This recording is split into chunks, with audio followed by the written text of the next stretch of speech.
Oke, perkenalkan nama saya Brian Gabriel Mesak dari kelompok 10.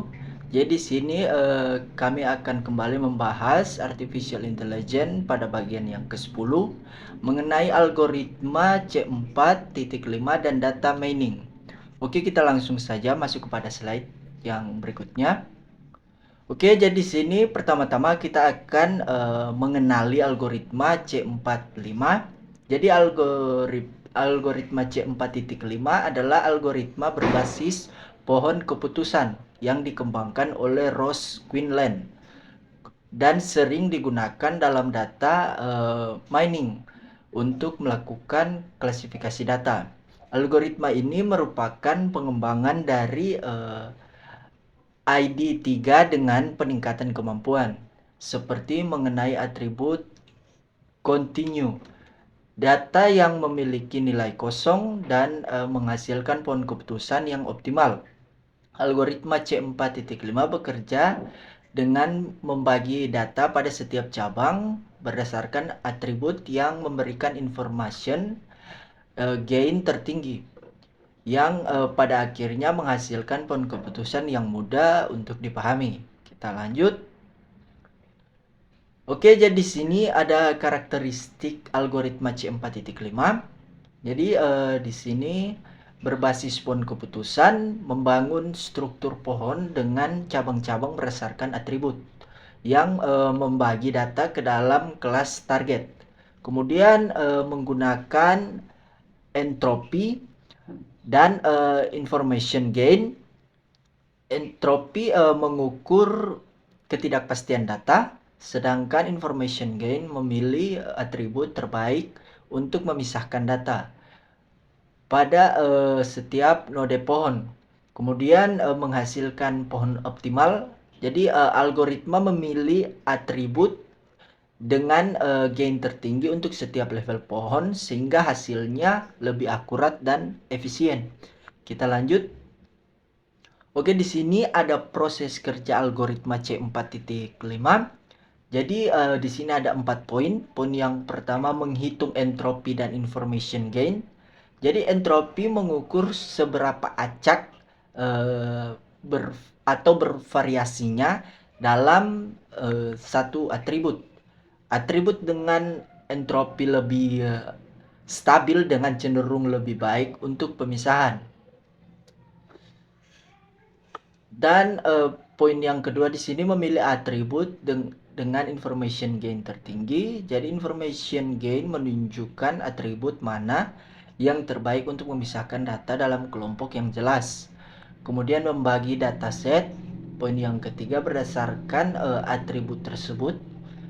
Jadi dataset dibagi berdasarkan nilai dari atribut yang dipilih.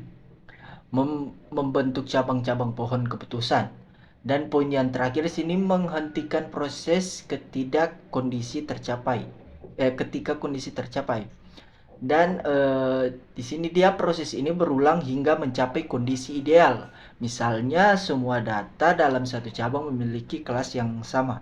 Kita lanjut. Oke, di sini ada kelebihan algoritma C4.5.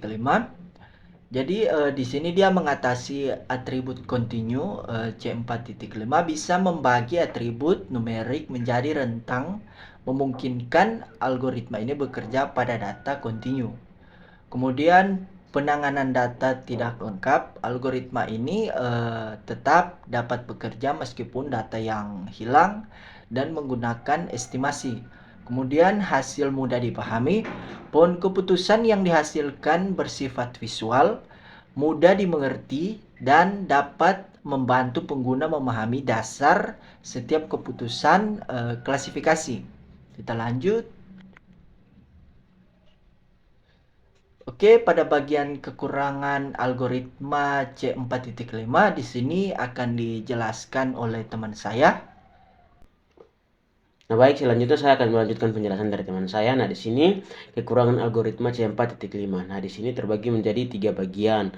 Nah, yang pertama yaitu rentan terhadap overrating atau pohon keputusan yang terlalu kompleks bisa membuat algoritma ini menangkap pola yang spesifik pada data pelatihan dan tidak bekerja baik pada data baru. Nah, yang berikut ada komputasi tinggi. Algoritma ini membutuhkan komputasi besar. Nah, terutama pada dataset dengan banyak atribut dan data yang besar, bisa menghasilkan pohon yang besar dan rumit yang sulit dipahami dan diimplementasikan. Nah, yang berikut, slide berikut. Nah, di sini ada contoh implementasi algoritma C4.5. Nah, di sini ada studi kasus, misalnya klasifikasi cuaca untuk memprediksi apakah akan hujan atau tidak. Nah, di sini dataset cuaca menggunakan atribut seperti suhu, kelembapan, kecepatan angin, dan kondisi awan untuk menciptakan model yang komprehensif. Nah, yang berikut ada pohon keputusan. Nah, di sini algoritma C4.5 membagi database berdasarkan nilai atribut yang optimal seperti suhu atau kelembapan sehingga menghasilkan pohon keputusan, cabang-cabang, dan menunjukkan kondisi cuaca untuk prediksi hujan. Nah, setiap cabang dalam pohon mewakili keputusan yang diambil berdasarkan kombinasi nilai atribut dan hasil akhirnya memberikan rekomendasi yang jelas mengenai kemungkinan hujan, membantu pengguna seperti petani dan perencanaan acara untuk membuat keputusan yang lebih baik berdasarkan informasi yang akurat. Nah, slide berikut. Nah, di sini ada pengenalan data mining. Nah, pengenalan data mining ini, data mining adalah proses menemukan pola atau informasi yang bermakna dari data yang besar atau kompleks. Tujuannya adalah untuk meningkatkan pengambilan keputusan yang didasarkan pada analisis data seperti dalam menganalisis perilaku pelanggan, melakukan prediksi atau mengenali pola tertentu. Data mining memiliki berbagai aplikasi termasuk di bidang pemasaran untuk memahami kebiasaan pelanggan, deteksi penipuan pada data finansial, serta analisis peramalan yang dapat diterapkan di berbagai sektor seperti kesehatan dan manufaktur guna mendukung strategi bisnis yang lebih efektif. Nah, pada slide berikut ini ada tahap dalam data mining inovasi atau innovation. Nah, di sini terbagi menjadi 4 bagian. Nah, bagian yang pertama yaitu pengumpulan data yang relevan dikumpulkan, misalnya data sistem, transaksi, survei, dan media sosial. Dan yang kedua, para pemrosesan data memastikan data bersih, konsisten, dan siap diproses, menghilangkan data duplikat, mengisi nilai yang hilang atau mentransformasi data.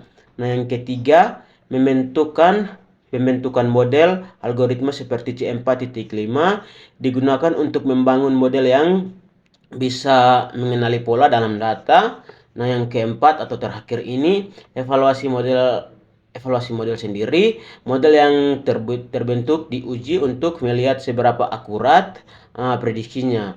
Jika akurat, model dapat digunakan untuk data baru. Nah, pada slide yang berikut, nah di sini ada kesimpulan. Nah, slide berikut ini kesimpulan dari materi algoritma C4.5 dan data mining.